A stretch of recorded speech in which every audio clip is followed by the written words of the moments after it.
Hello, hello, hello. Back with another Path of Exile 2 video. Monk build 2.0.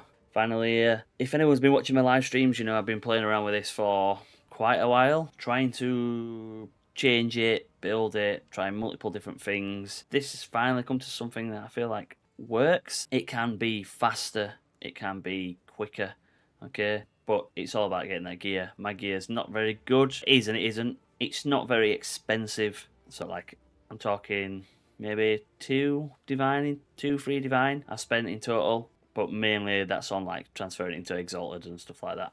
So anyway, let's go through the build. 87, we've got 3,362 energy shield. We have max resistances, all above 75%. We have 22% chance to deflect, and then that gives you 40% reduced damage.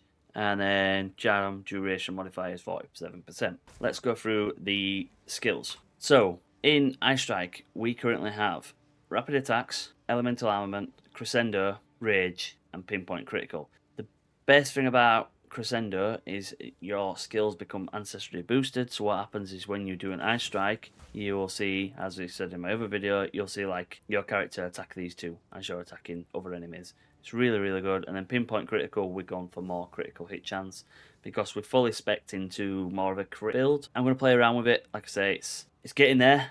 I just need more skill points to kind of like change a few things round. But this, I'm currently running T15 maps. It's running very, very easy.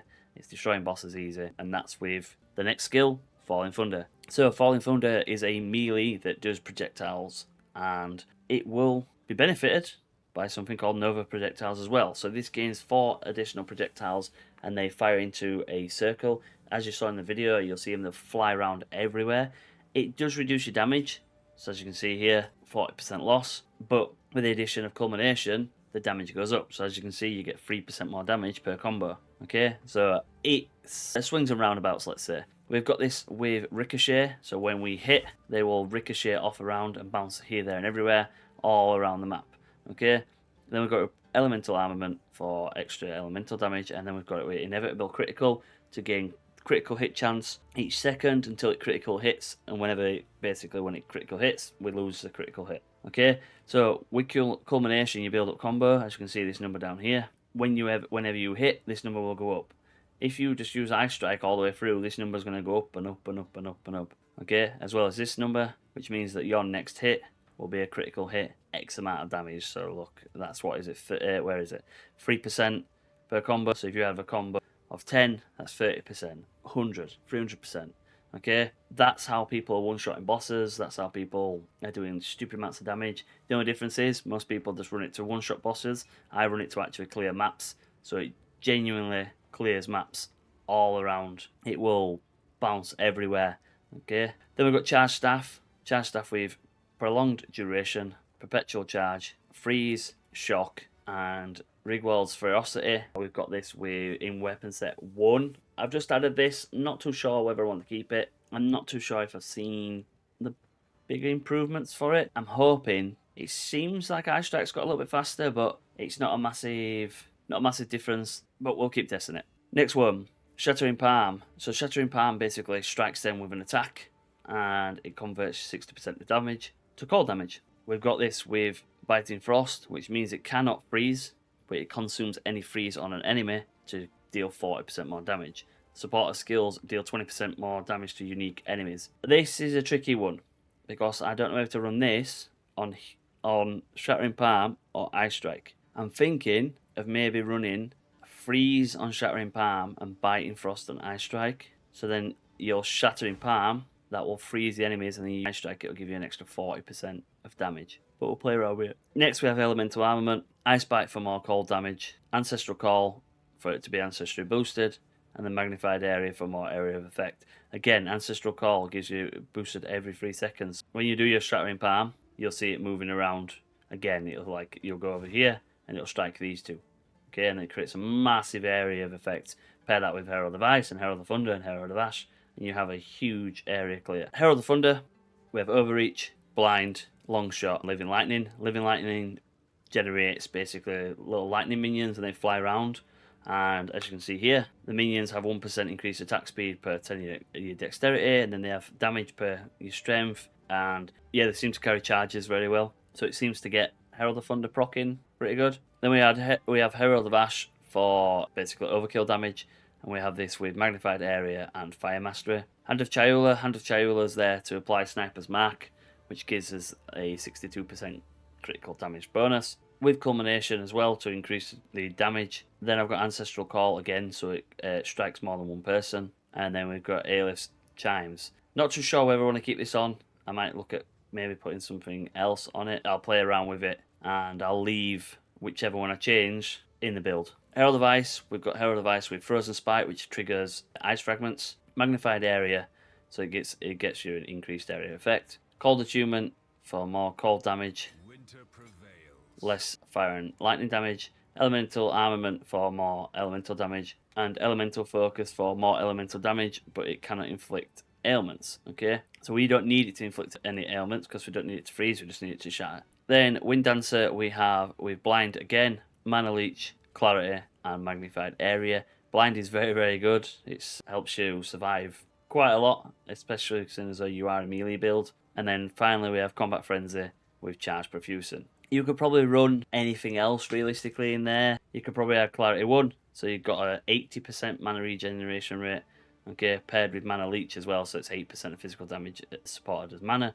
So there's quite a lot of Mana Leech on there. If you are really, really struggling for mana, I would recommend possibly taking Wind Dancer off, just to lower your evasion, and then run Mana Remnants to get the Remnants, which will give you the mana back. Right, let's have a look at the gear. So we've got a Quarterstaff with physical speed, physical attack damage, cold damage, critical hit chance, level 2 all skills, dexterity, and then 95% cold damage plus a 22% increase freeze build up. This cost me 1 divine. It's pretty decent. It will change as we move through. I want to get more. Ideally want to get a critical hit damage and possibly some lightning damage or some elemental damage onto it. Then we've got my helmet, which gives me triple resist. It's cheaper to buy a helmet with triple resist than it is to buy boots with triple resist. So this helmet here cost me 40 exalted.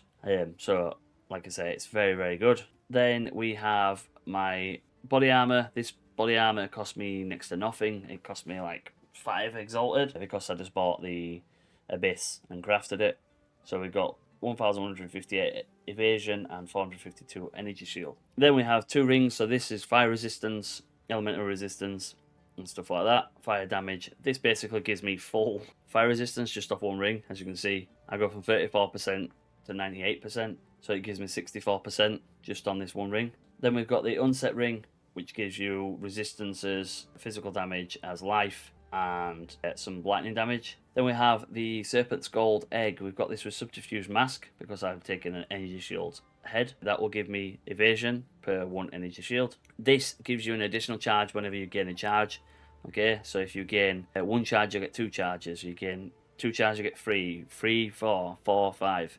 It's very, very good. The charge, on average, I'm probably gaining 4 charges maybe. So you can genuinely do 1 hit, gain 4 charges, then do Falling Thunder, and then Falling Thunder will then gain some charges, and you can kind of like rinse and repeat. Then we've got hands with deflection, critical damage bonus, fire, cold, evasion rating. I'm going to go for a basically energy shield head, evasion rating gloves, and evasion rating boots, and then I'm probably going to go for either hybrid on the chest piece or just go for a pure energy shield and get as much energy shield as possible, and then get my evasion up just from like here and in any passives. So the boots have got movement speed, fire resistance, cold resistance, lightning resistance. And then we've got the utility belt again, which has got cold, fire, and chaos. And this has just got 2 sockets. Okay, so it's these 2 sockets here.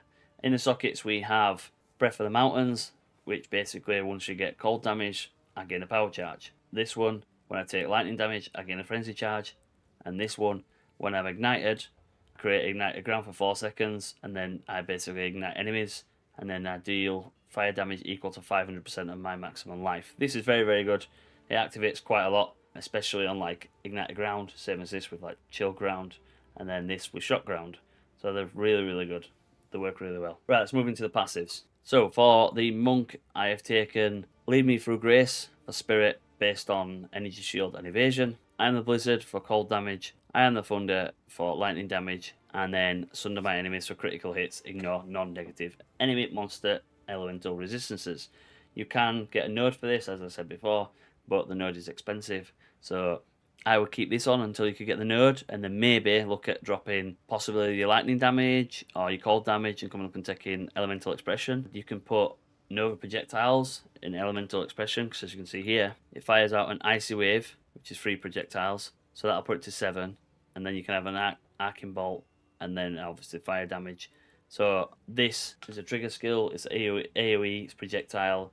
It'll give you quite a lot of like area clear. Then we've moved up here and we've got Flow Like Water, Mindful Awareness, Step Like the Mist, and Essence of the Mountain. So this is for like evasion, mana regen, and then Essence of the Mountain is for cold damage. Then we have Crashing Wave for damage if you're not dealt a critical hit. Moment of Truth for critical bonus damage if you've dealt a non-critical hit, but then gives you more critical hit chance. The Power Within to give me more power charges and gives me more critical damage bonus. Round 2 Critical Exploit for more critical chance. Melding for 40% maximum energy shield. And then originally I was up here for 60% maximum energy shield with Patient Barrier, but the slower start to energy recharge rate was not good when you're in melee. Not good at all. I found myself dying quite a bit, so I've changed it and come down to here. So we've got more recharge rate, energy shield, ailment threshold, stun threshold, and then energy shield as well. And again, this is recharge rate. Probably going to come around here as well to get more recharge rate, or even go down to here to get to maximum mana. You could also, if you want to, branch down into here and get some more energy shield, because look, there's 30% energy shield there on that 2 points. It's entirely up to you where you want to spend your points down this side. Then moving back round, we take Siphon, which gives us 2% of mana on kill, and then 25% of mana leech. It's very, very good. Then we take tenfold attacks for attack speed, and then attack speed if you've been hit recently, and Killer Instinct for more attack damage when on full or low life. On my gems, I've got maximum energy shield, crit damage bonus, faster recharge rate, and mana regen.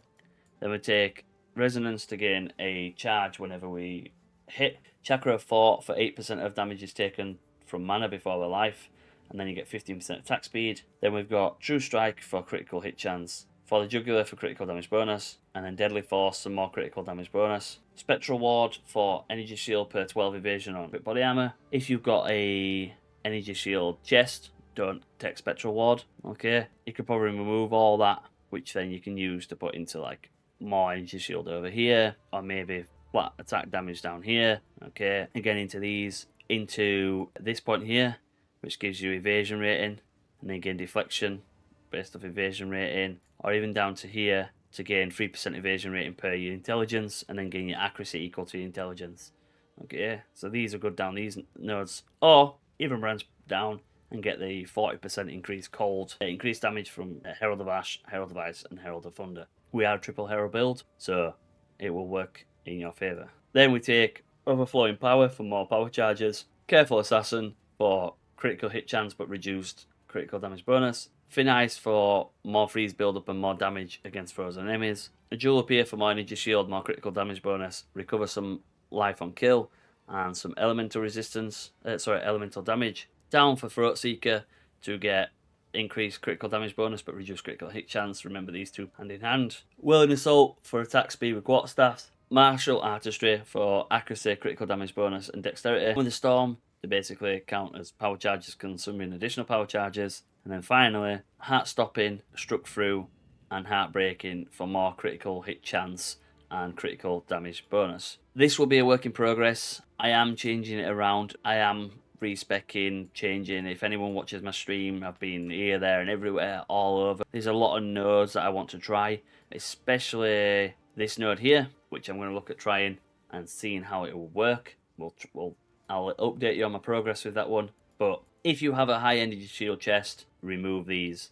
Okay. If you need more energy shield, take these down here. And then if you are still really struggling for energy shield, take Patient Barrier. Also, these are very good here. Recover 3% of mana when you collect a remnant. Recover 3% of maximum life when you collect a remnant. If you have that with mana remnants, again, you're going to get the bonuses. But yeah, it's very good. Anyway, if you enjoyed the video, please leave a like, comment, and subscribe. I will be updating the build as soon as possible.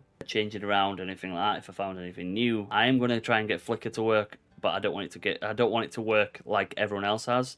I want to be different. And yeah, catch me live streaming on YouTube and Twitch. If you haven't followed me or anything like that, go give me a follow. Stay safe. Peace.